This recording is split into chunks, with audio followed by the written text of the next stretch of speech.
Welcome aboard Vanity and Violence Southern Gothic Crime, the podcast that immerses you in the chilling realm of crime storytelling. I'm Cece, your host on this thrilling journey through tales of deceit and danger. Get ready to unravel mysteries and uncover hidden truths. Stay tuned for a roller coaster of emotions and suspense. Press play and let the adventures unfold. Tonight, our episode is Coldwater Files. It's based out of Coldwater, Virginia, a small town with a big silence. Coldwater, Virginia is the kind of place where nothing bad is supposed to happen. A town with one stoplight, one diner, and one story everyone pretends they have forgotten. 20 years ago, my brother drowned in Coldwater Lake. At least that's what the sheriff said. But last month, I came home for the first time in 2 decades, and someone left a note on my windshield. It said, "Your brother didn't drown." Tonight, we open the first file, the one the sheriff never meant for anyone to see. This is the Coldwater Files, Episode 1, The Drowning That Wasn't. I left Coldwater when I was 18. I didn't pack much, just clothes, a few books, and the police report for my brother's death. I never planned to come back. But grief has a way of circling you. And Coldwater has a way of pulling you home. You drive into town, and the lake is amazing. It's like you have a feeling of being watched. There's just this weight of old memories. My brother's name was Daniel. He was 16. He was smart and funny, but he was terrified of deep water, which is why the official story never made sense. According to the sheriff's report, Daniel drowned during a late night swim with his friends. No foul play, no suspicious circumstances. Case closed. But the report is thin, very thin. Some would say too thin. No autopsy photos, no witness statements, no timeline, just a single page with a signature at the bottom. Sheriff Raymond Holt, a man who retired the same year Daniel died. I went to see Mrs. Callahan, the woman who lived across from the lake. She was the last person to see Daniel alive. She said, "He wasn't swimming." I told the sheriff that. He wasn't even near the water. Where was he? On the dock, arguing with someone. Someone? A man. Tall. Wearing a sheriff's jacket. A sheriff's jacket? I know what I saw. The note on my windshield was written in block letters. No signature, no explanation. Your brother didn't drown. On the back, a second message. Ask about the jacket. Sheriff Holt had a son, Evan Holt, same age as Daniel. Same school, same football team. I found him at the bar on Main Street. "You shouldn't be digging this up," he said. "Coldwater doesn't like old ghosts," he said. "Did you see Daniel that night?" "No," but his eyes said yes.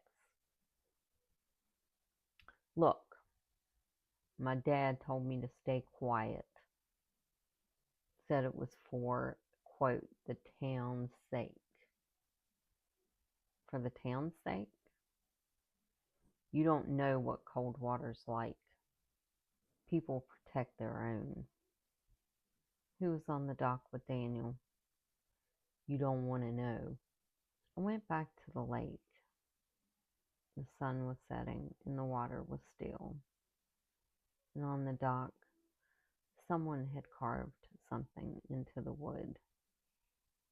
A date. It was the date Daniel had died. And beneath it, 2 sets of initials. D-H-E-H. Daniel Harrow and Evan Holt.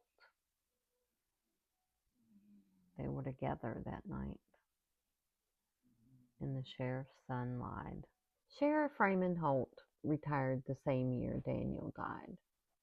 He moved to a small house on the edge of town, the kind of place where the curtains never open and the mailbox is always empty.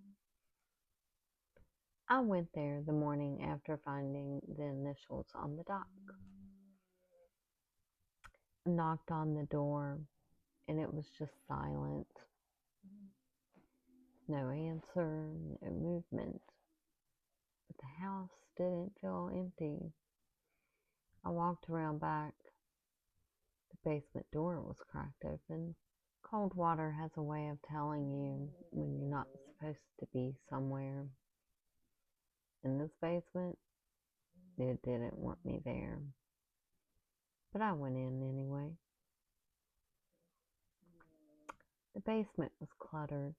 Boxes, old uniforms, stacks of newspapers.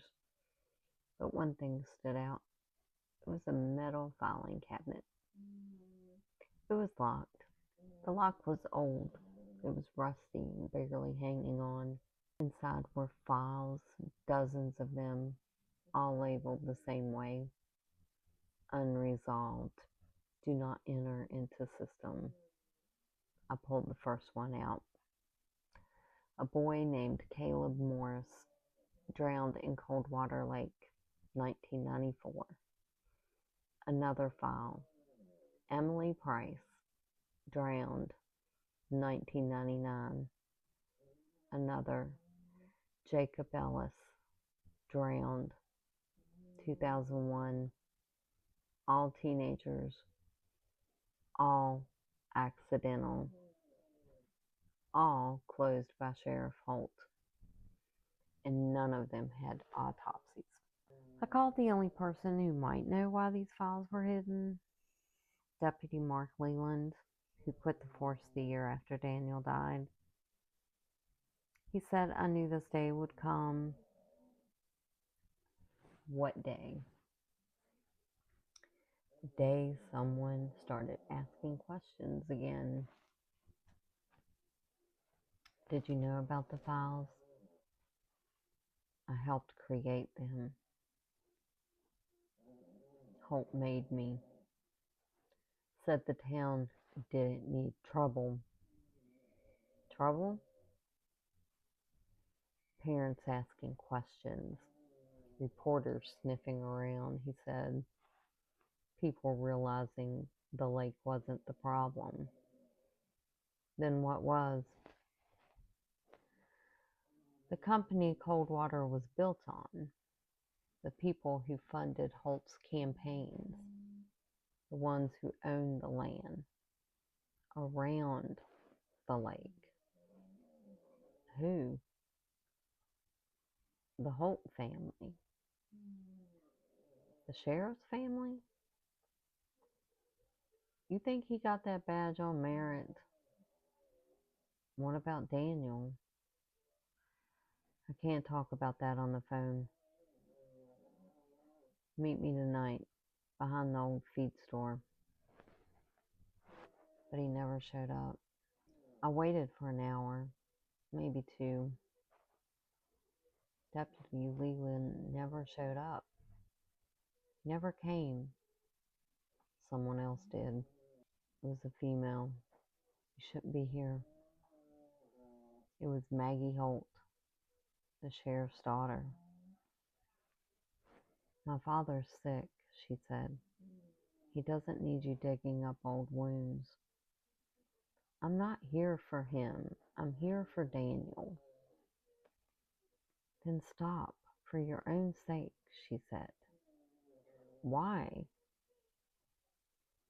Because Coldwater protects its own, and you're not one of us anymore. She handed me something. It was a photograph. It was Daniel standing on the dock, but he wasn't alone. Next to him, a man wearing a sheriff's jacket. But it wasn't Sheriff Holt. It wasn't Evan Holt. It was someone I had never seen before. I took the photo to the only person who might recognize the man, Mrs. Callahan, the neighbor who saw Daniel that night. She said, "That's him. That's the man I saw." "Who is he?" "He used to work for the sheriff back in the 90s. Name was Rick Tanner." "Why did he leave?" "He didn't leave. He was fired after a boy drowned." "Caleb Morris?" "Yes." But that wasn't the whole story. What was? Tanner was the last person to see Caleb alive, and the sheriff made sure no one ever asked why. I went back to the basement files looking for Tanner's name, and I found it. Not once, not twice, but in every single drowning case. His signature, his initials, his presence, and then I found something else. A file labeled Haro Daniel Supplemental. Inside was a single sheet of paper, a witness statement, signed by Rick Tanner. It said, "I saw Daniel Haro alive at 11:42 p.m. He was not alone. He was arguing with Evan Holt, the sheriff's son." The initials on the dock, the lie at the bar, everything pointed to one truth. Evan Holt was with Daniel the night he died, and he was not telling the truth. Daniel had 3 close friends the year he died. They were inseparable. Football practice, fishing trips, late night bonfires. Everyone in town called them the Four. Their names were Evan Holt, Tyler Briggs, Mason Carter, Daniel Haro. The Four. According to the sheriff's report, all 3 boys were with Daniel the night he drowned. But none of them ever spoke to me, not once, not in 20 years. So I decided to speak to them, one by one. Tyler Briggs was first.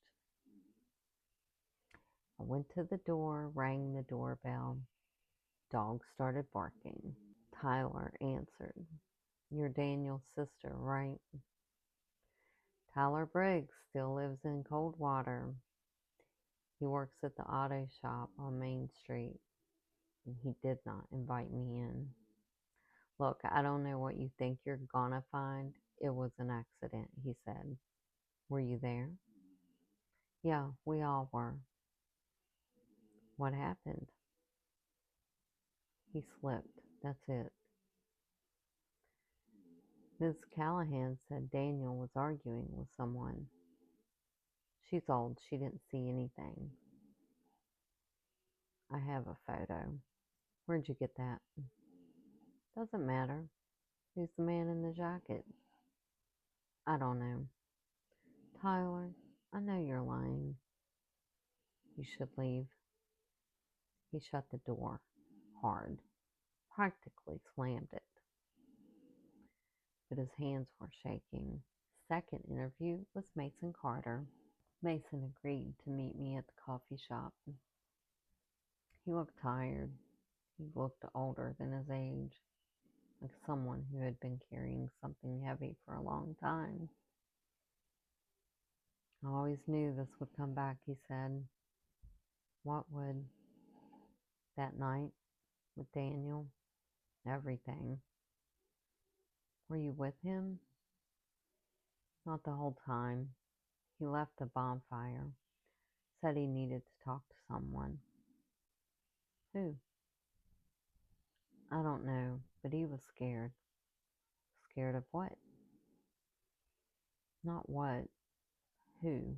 Said Mason. Evan? I didn't say that.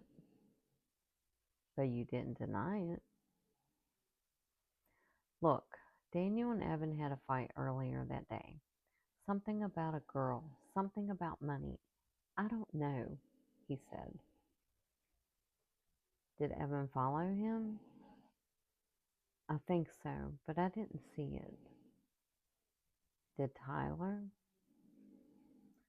Tyler sees what he's told to see, said Mason. By who? By the Holts. Always the Holts. Mason leaned in.